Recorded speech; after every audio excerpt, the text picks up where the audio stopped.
We've heard many references to the primetime programme this evening. I haven't seen it myself, but I have had extensive experience dealing with quarries, landfills and such like in the constituency, both in this House and previously as a member of the local authority. I suppose it's only fair to say at this point, and maybe to go a little bit against the tide, to say they're not all bad and they're not all the same. And in actual fact, many quarry owners and operators they're all employers. The provision of local employment tend to be small, often family businesses, and there's obviously jobs and a secondary economic impact. And it is tough work, and it's rough work, and can be dangerous at times. But some of them do take their obligations seriously, both as employers and as the safety obligations, and run a good ship and try to drive a margin for their employees and their stakeholders. So that should be recognised as well. As always, it's the few that ruin it for the many, and the primetime programme suggests that 1 in 8 were unauthorised, and probably higher than 1 in 8 may be authorised, but maybe not. Maybe in the letter of the law, but not always the spirit of the law, because we've seen many cowboys in the sector. And I'm reminded of one in particular in my own constituency, the A1 waste facility at Kerdiffstown, Salons, which practically saw every violation under the sun for about a 20-year-plus period. The EPA were slow to engage initially until they were forced, I suppose, to the table by local residents' associations. But effectively, that landfill former quarry came to a halt when a blaze broke out a number of Christmases ago, which actually could be visible from the M7. Such was the extent of the blaze.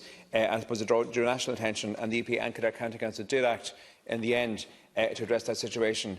But it took some time, it took far too long. I suppose the happy ending is that a public park is being developed on that site. It's now becoming a public amenity with a path and a connection to the Greenway, etc. And I want to recognise the work of Kildare County Council and also former Minister Dennis Naughton, who was supportive of that project as well, as indeed were previous ministers in that office. One of the secondary impacts of these operations as well is the knock-on, not just the overspill of the immediate vicinity, but the impact on local roads. And it does tend to be local, rural by-roads that tend to be traversed by HGVs, by lorries, by trucks going in, trucks going out.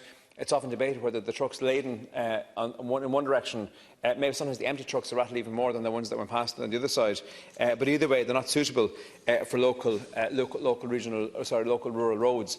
And sometimes the state itself can be complicit, or state agencies. I've debated the Droichead landfill in the North West Kildare in this House before, which is a Bornamona site, which has irritated many landowners and residents, not only in the immediate vicinity, but all the approach roads, right back to prosperous Clane, Salons, Allenwood, Killeen and beyond, as truckers find the route of least resistance and plough through at high speeds in articulated lorries, travelling both directions many times a day into such facilities as that. And of course, Broadford, North West Kildare, also suffers, and as an example at the moment in the Mill Pond site, where water issues and water quality issues continue to be raised, and the fingers are pointed at a number of local pits and operations. And that may or may not be the case, but certainly it doesn't do anything to build the trust of the residents when it takes so long for their water to even become drinkable.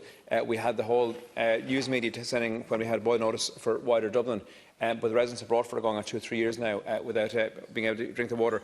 On a final note, there are some positives to emerge from this. The circular economy, I had amendments passed in legislation earlier this Dáil term about the potential for old mines to be rehabilitated, and rare earth minerals, which are very important in electronics and iPhones, etc., can be extracted. And in the same way, you can just tidy up what was there before. So it's a good circular economy opportunity presented as well.